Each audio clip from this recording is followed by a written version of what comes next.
En cada rincón del Ecuador surgen nuevas voces, líderes con visiones frescas y nuevas propuestas. Prepárense para conocer a quienes aspiran a guiar nuestro futuro. En cada historia, una pasión. En cada mirada, un compromiso. Conozcamos a nuestros candidatos. Hoy, en Asamblea al Día, nos acompaña Jimmy Jairala, candidato a la presidencia de la República por el Movimiento Centro Democrático. Tiene 67 años, amplia experiencia, es periodista, fue diputado en 2006, también prefecto del Guayas. Parte de la trayectoria. Queremos saludar, señor candidato. ¿Cómo está usted? Bienvenido a este espacio informativo. Buenos días, muchas gracias, estoy a la orden. Gracias por estar con nosotros. Empiezo preguntando, tal vez usted se sumará a esas denuncias que ya se han presentado en el Tribunal Contencioso Electoral frente a la falta de la solicitud de licencia completa del presidente de la República para la campaña electoral. Bien, yo estoy totalmente de acuerdo con lo que hizo la Asamblea ayer al rechazar ese encargo que hizo el presidente de la República. También estoy absolutamente de acuerdo en que es innegable la obligación que tiene el mandatario de pedir licencia durante toda la campaña. Pero también entiendo que como están hoy las instituciones públicas, daría la impresión de que ni siquiera el tiempo va a ser aliado de los denunciantes.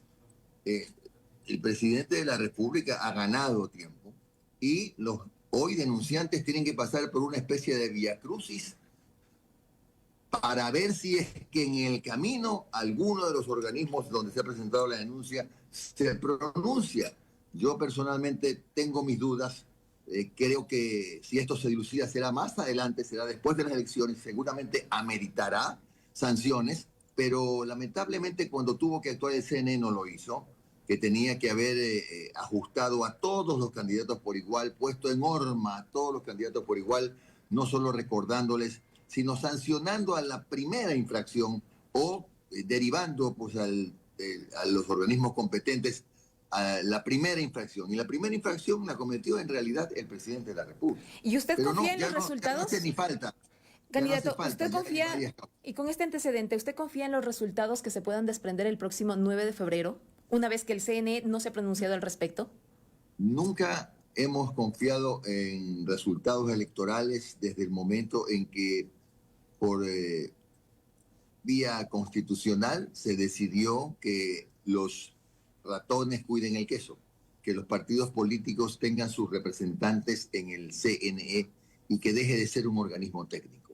Y por eso en cada elección que he participado he procurado cuidar los votos. Mire, si los candidatos, y digo en general, confiáramos en la transparencia del proceso, no tendríamos que poner tantos observadores, no tendríamos que pedir tantas delegaciones para estar presentes en las juntas receptoras del voto o en los recintos electorales. ¿No le parece a usted? Si todo fuera tan transparente, no haría ni siquiera falta, pero siempre hace falta. Y por supuesto, parte de la inversión en la campaña es buscar de alguna manera estar presentes por lo menos con 2 o 3 delegados por recinto electoral, que no es poca cosa. Conversamos a esta hora con Jimmy Jairala, candidato a la presidencia de la República por el Movimiento Centro Democrática. En el plan de gobierno, ¿qué es lo que hace la diferencia, sus propuestas, frente a las de los otros 15 binomios que también están promocionándose? ¿Qué es diferente y que pueda llamar la atención de la ciudadanía? A ver, yo lo primero que quisiera decirle antes de entrar en un breve detalle del plan de gobierno es que no es cierto que las cosas están definidas, que no es cierto que ya no hay nada que hacer. Lo que hay es una polarización que hemos venido arrastrando desde hace varios años, en la que nos han dividido los ecuatorianos entre buenos, blancos, pobres, ricos, correístas, anticorreístas, indígenas, mestizos. Es una cosa vergonzosa y nos tienen enredados o nos quieren enredar en problemas que no son de la mayoría, de los 6 de cada 10 a los que hoy que estamos hablando no les interesa la política, están decepcionados de la política y están preocupados de ver si sus hijos desayunan mañana, si se pueden ir al colegio, si el padre de familia no va a perder su empleo, etcétera. Esos son los problemas. ¿En qué me diferencio del resto? En que yo en todas mis intervenciones, en todo mi contenido, por ejemplo, solo por como un ejemplo, en las redes sociales, usted no verá $1 de pauta, porque solamente, o 90% de las veces, me preocupo de plantear soluciones y decir cómo voy a hacer las cosas, porque como periodista aprendí a preguntarle a mis entrevistados cómo van a hacer las cosas que prometen. Y como prefecto supe administrar el dinero adecuadamente, por lo cual la provincia del Guayas está llena de obras de Jimmy Jairala. Eso me hace diferente, es tener la experiencia que no tienen otros, tener claro qué es lo que hay que hacer y saber de dónde va a salir la plata para hacerlo. Empecemos por el cómo. ¿Cómo se soluciona una crisis de seguridad, una crisis tan profunda que vivimos actualmente? Ya, hay que dividirla. El primer aspecto, uno no entiende cómo, sabiendo, como todos lo sabemos, que hay 200.000 hectáreas de coca sembradas en Colombia, reconocidas por el propio gobierno, cuando tenemos una frontera de 575 kilómetros, de las cuales la mitad está desguarnecida. Todavía no hemos encontrado que una parte de la solución es evitar que la droga entre, porque si la droga entra, la droga se vende, y si la droga se vende, el dinero se lava. Y si se lava, están cómodos los carteles internacionales. Hay que militarizar la frontera norte, militarizar la frontera sur, por donde entran y salen no solamente drogas en menor cantidad que Colombia, sí, pero entran y salen armas, combustibles, etcétera. Hay que cuidar el mar territorial, puertos privados y públicos con presencia militar, cuidar el espacio aéreo. Yo tendría a los militares en esa tarea y fortalecería a la policía. Si hoy el Ecuador está plagado de dinero sucio y plagado del negocio violento del narcotráfico, es porque permitimos el paso y por las fronteras, y por eso somos el país de tránsito número 1 en el mundo. Candidato, esto significaría... Una pausita. Esto significaría que no... Nada más, le prometo que medio minuto. Complete. No solo que le dejamos entrar, también le dejamos salir. Ese es el problema. Candidato, lo que significaría entonces es que no más militares en las calles, no más militares en los centros de rehabilitación social, no más estados de excepción si usted llega a la presidencia de la República. No, porque al toro se lo toma por los cuernos y nosotros vamos a hacer lo que se debía haber hecho hace mucho tiempo. En las cárceles, ¿de qué sirven, dígame usted, los guías penitenciarios, que son personas humildes, ni siquiera suficientemente bien preparadas, desarmadas, que son los que pueden entrar a los pabellones? Cuando este otro segmento de la delincuencia, que es secuestros, extorsiones, sale de las cárceles donde ni siquiera se ha inhibido la señal, donde el que manda no es el director, donde los guías penitenciarios son rehenes de los PPL. Ahí hay que tener un cuerpo especializado en la policía, especializado de élite, como está GEMA, la UNACE, qué sé yo, tantos cuerpos especializados, solo para el control de las cárceles, personal bien armado, por supuesto, y guardando, poniendo a salvo su identidad, para que los respeten, inhibir la señal, colocar los famosos filtros que hasta ahora tengo entendido que no han sido instalados en ninguna cárcel del país. No, yo veo un uso muy escaso del sentido común. Señor candidato, usted dice que se necesita todo esto, fortalecer la Policía Nacional, pero si ya se fortalece, si hay más presencia de policías, ¿cómo se depura? Porque es una institución que lamentablemente está plagada por malos elementos y lo hemos visto. Coroneles, capitanes, generales, y no solo de la Policía Nacional, sino de las Fuerzas Armadas involucradas con el narcotráfico, que también son parte del problema que genera la seguridad. Con pruebas de confianza, con fortalecer el sistema de inteligencia, con revisar periódicamente el patrimonio de cada uno de los policías, oficiales de las Fuerzas Armadas, como también hacerlo con la Administración de Justicia, si me permite saltarme, porque todo es un complemento, puesto que el narcotráfico ha permeado en todo, está en todas partes, y también lo está en la función judicial, donde también hay que abundar en pruebas de confianza y suspender figuras, por ejemplo, que considero innecesarias, como los jueces suplentes, jueces alternos, jueces temporales, que permiten que la política siga metiendo la mano y que el narcotráfico siga metiendo la mano. Entonces, hay muchas cosas por hacer en este país. El país tiene salida y tiene plata para salir, que es lo más interesante. ¿Y de dónde sale esa plata? Usted y yo estamos o parados o sentados sobre la plata. ¿Y de dónde sale? 40.000 millones de dólares en reservas petroleras. El mundo está caminando a eso. Todos en el mundo queremos el tránsito hacia una energía limpia. Estaremos todos de acuerdo. Yo también quiero, pero tengo claro que para hacer esto, para que esto sea sostenible y sustentable, se requiere plata. ¿Y la plata dónde está? La plata está debajo de la tierra. Aquí tenemos esa riqueza y tenemos que entender que es el momento de dejar esos chips que tenemos algunos, tienen algunos en la mente, de la soberanía para arriba y la soberanía para abajo. ¿Por qué no se pueden abrir puertas y ventanas en este país para capitales nacionales e internacionales limpios, privados, para que también sean parte, por ejemplo, de importantes consorcios que reemplacen, ejemplo, a empresas que la politización las ha llevado al fracaso, como Petroecuador, que ha tenido 13 gerentes en 4 años? ¿Por qué no pensar en una empresa 51% capital ecuatoriano, estatal, y 49% capital privado, que se puedan vender las acciones de la nueva compañía que reemplace a Petroecuador en la bolsa de valores por un tema de transparencia? Es decir, y hacerla eficiente, porque nosotros somos el único país de la región que pierde plata. Todos los años importamos 7.000 millones de dólares en combustibles, porque no podemos refinar adecuadamente un petróleo pesado como el que tenemos. Largas historias, más lo que se pierde por el contrabando, el tráfico de combustibles, más lo que se pierde por el robo de combustibles, y más lo que se pierde porque siempre, en este caso, en el ejemplo de Petroecuador, ha sido parte de la torta del reparto. Candidato.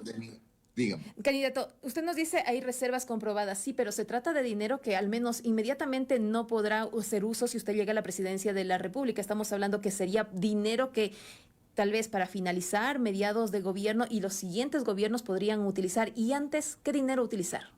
A ver, es un proceso, pero por ejemplo hay formas de acelerar lo que ya medianamente se ha estado haciendo, como por ejemplo la adjudicación que yo la haría vía concesión de nuevas hidroeléctricas como Cardenillo, como Santiago, que valen 6.000 millones de dólares, y resulta que como el gobierno no tiene esos 6.000 millones de dólares, está esperando que caiga el maná del cielo, cuando la solución es concesionarla. Porque cuando usted concesiona, el Estado no pierde ni la facultad reguladora ni la facultad fiscalizadora, tal y cual ocurre con las carreteras del Guayas, por ejemplo, que este año ya terminó el contrato. Consecuentemente, el gobierno decidirá si se hace cargo de la administración por medio del Ministerio de Obras Públicas o autoriza a la prefectura a que haga otro proceso, otra licitación para concesionarla. Así es, porque el mecanismo se llama construye, opera y devuelve, de modo que la hidroeléctrica nueva, en el caso de que doy como ejemplo, es del Ecuador, es del Estado ecuatoriano y seguirá siendo siempre del Estado ecuatoriano, pero la administra una empresa que perfectamente puede ser un consorcio privado. Lo que significa es que el Estado definitivamente no puede hacerse cargo de, por ejemplo, en el caso del sector eléctrico, de las hidroeléctricas o de otros proyectos de generación energética, y se necesita la concesión. No puede hacerse cargo, está demostrado. En este momento estamos pensando, estamos preocupados todos nosotros de que, caramba, ¿qué pasó? Que el descuido, pero con la escasez de energía, y como que nos estamos olvidando. Pero hoy nos acaba de informar el INAMI que en marzo, abril, se iniciaría, hay un 60% de posibilidades de que se inicie el fenómeno de la Niña, que significa sequía. Pregunto, ¿se ha destinado dinero para el mantenimiento de las hidroeléctricas? ¿Se ha destinado el dinero para el mantenimiento del bajo parque térmico que tenemos? Y la respuesta que le voy a dar es concluyente. No se ha destinado, no se ha hecho ese trabajo. En este momento la misma refinería de Esmeraldas está trabajando al 50%. Todo este panorama nos hace ver y entender que necesitamos inversión, necesitamos la ayuda, ya no tanto de organismos internacionales, porque el Ecuador debe 86.000 y pico de millones de dólares y es una deuda impagable. Y el próximo año tenemos que pagar 9.000 millones solo en capital e intereses. ¿De dónde va a salir la plata? No al Hay que FMI, abrir entonces. el país a nuevos negocios con inversión extranjera y nacional limpia, o por vía de los consorcios incluso. Dos preguntas ahí. La primera, 2025, desde junio de 2025 hasta 31 de junio de 2025, de usted llegar a la presidencia, ¿podría garantizar que no va a haber racionamientos eléctricos? La primera. Y la segunda, ¿no Fondo Monetario Internacional, no BID, no Banco Mundial? No puedo mentir. Podemos, por ejemplo, intentar una refinanciación de la deuda, un reperfilamiento de la deuda con los organismos internacionales con los que todavía se pueda. podemos plantear en un tramo de la deuda, con un tramo de la deuda, una moratoria que es un acuerdo con los acreedores internacionales. Y cuando le hablo de reperfilarla significa, por ejemplo, asumir el país deuda menos cara para pagar la deuda más cara. Son mecanismos económicos que son perfectamente viables. Usted me había dicho, si no me he desviado de la pregunta, que si puedo garantizar que no va a haber apagón. Así es. Siempre que se tomen las medidas adecuadas. Hay otras formas más rápidas, por ejemplo, de generar energía sin necesidad de estar comprando, como hoy lo está haciendo el gobierno, estos generadores ensamblados, creo, en Marruecos, Turquía. en Madagascar, qué sé yo, cuando se sabe que en el mundo hay 4 países nada más que producen generadores de primer nivel. Pero hay, por ejemplo, la forma de producir lo que se llama la energía con vapor. Esa energía utiliza carbón vegetal.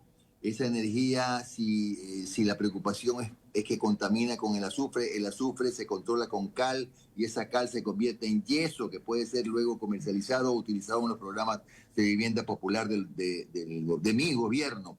Y esa energía es más barata y es más rápido de instalar. De modo que tenemos que empezar en soluciones rápidas mientras caminamos por el proceso de la construcción de no solo hidroeléctricas nuevas, sino también de las nuevas fuentes de energía alternativa. Porque si mañana aparece un presidente con alguna locura ecologista exagerada, quiero decir, y dice, después de un año no explotamos más petróleo, cerramos los pozos. Bueno, ¿y cómo hacemos si necesitamos 4.500 millones megavatios de energía? ¿Y sabe cuánto tenemos en energía eólica, en energía solar, en energía alternativa? No tenemos casi nada. Entonces, para todo eso se requiere plata. Y la plata, insisto, está debajo de la tierra. Candidato. Está en la inversión nacional e internacional. Y una de las opciones para generar energía es la energía nuclear. ¿Lo consideraría de ser presidente?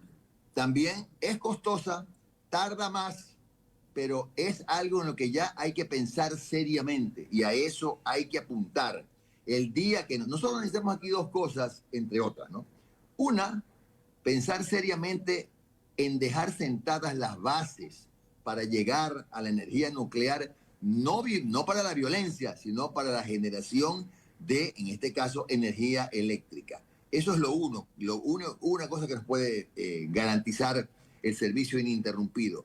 Y el otro tema es pensar también en la urgentísima necesidad de que las otras fuentes alternativas comiencen a ser construidas también con capitales privados, públicos y privados, pero tienen que construirse toda esa red de parques eólicos, de parques térmicos, para poder poco a poco hacer el tránsito de lo que se llama economía post-extractivista. Tenemos que dejar ya de lado esa muletilla de que es un atentado a la soberanía. Vea, el atentado a la soberanía es otra cosa. Candidato. Es un atentado a la soberanía que la gente no coma todos los días, que no tenga seguridad, que no tenga acceso a la medicina, que no tenga acceso a la salud. Esos son los atentados a la soberanía. Candidato, me quedo con este tema de la energía nuclear. Si es que esta es una alternativa que podría barajarse, ¿en dónde se construiría y cómo se trataría los desechos nucleares? Porque esta es una gran preocupación de expertos que dicen que Ecuador no tiene capacidad del tratamiento de estos desechos y que de hecho en otros países ya se están desactivando estas plantas nucleares para el tratamiento de energía eléctrica. Bueno, como yo no soy técnico en la materia, estoy reuniéndome con profesionales y antes de mi debate ustedes tendrán un pronunciamiento al respecto. Sin embargo, de lo cual nuestra prioridad es que el tránsito a la energía post-extractivista sea por la vía de energías alternativas limpias. Consecuentemente, si en ese camino yo veo y entiendo, porque esa es otra de las cosas que debería ser un mandatario, no imponer las cosas, sino conversarlas. Y justamente estoy reuniéndome con técnicos en la materia que me van a explicar pros y contras. Y si los pros son superiores y significa que a la gente le aseguremos, al ciudadano le aseguremos que no tendrá problemas con la energía eléctrica durante mi gobierno y posiblemente próximos gobiernos, en buena hora. Pero eso estamos analizándolo, estudiándolo, pero sabemos que es una alternativa. Usted me preguntó por alternativas, es también una alternativa. Candidato, finalmente hablemos de IVA, impuesto al valor agregado, de cuánto sería el IVA, porque es consideración del presidente de la República establecer del 12 al 15% el porcentaje que regirá. La segunda, respecto a los subsidios, combustibles, gasolinas y gas. ¿Cómo se manejará? Mire, si yo tuviera la facultad de hacerlo hoy, lo tendré desde mayo, cuando me posesione como presidente de la República, yo bajaría el IVA al 12%. ¿Sabe por qué? Porque en todas las economías del mundo, donde hay esta compresión, donde están detenidas, donde la cadena de pagos está rota, donde la inflación ya no existe y resulta que algunos por desconocimiento se contentan porque bajó la inflación 0.25%, porque nadie vende. Porque la gente se queda varada con la mercadería, el gran empresario, el pequeño empresario, el vendedor ambulante, porque nadie vende. Entonces esa no es una buena noticia. La buena noticia es que por lo menos controlemos, nos manejemos controlando los niveles de inflación.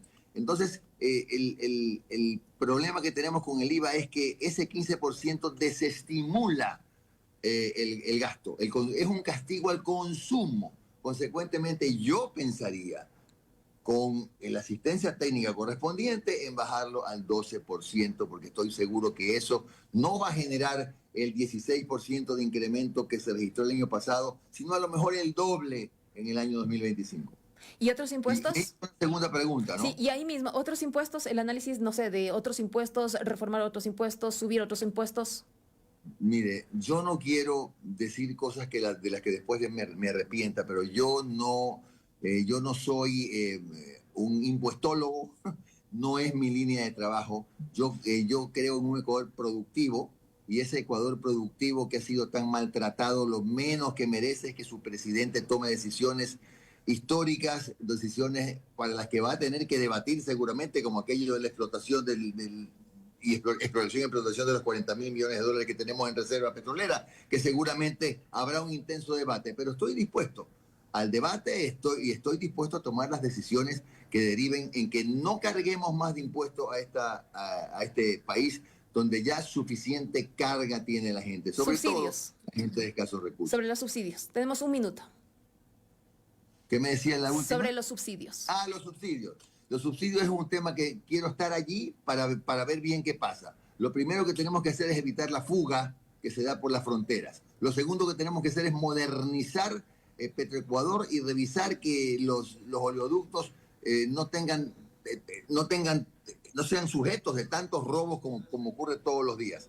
Tenemos que reemplazar cosas que hoy día ya son demasiado costosas, como por ejemplo el fuel oil y en algún aspecto, por ejemplo, para generar energía a vapor, pensar en otro tipo de combustible que es 6 veces más barato, que es el combustible fósil. De modo que hay algunas cosas que tenemos que hacer antes de pronunciarnos sobre el tema de subsidios. 7:58 a.m. Agradecemos por toda esta información, parte del plan de gobierno de Jimmy Jairala, candidato a la presidencia de la República por Movimiento Centro Democrático. Candidato, excelente jornada. Gracias. Gracias. Que tenga un excelente día. 7:58 a.m.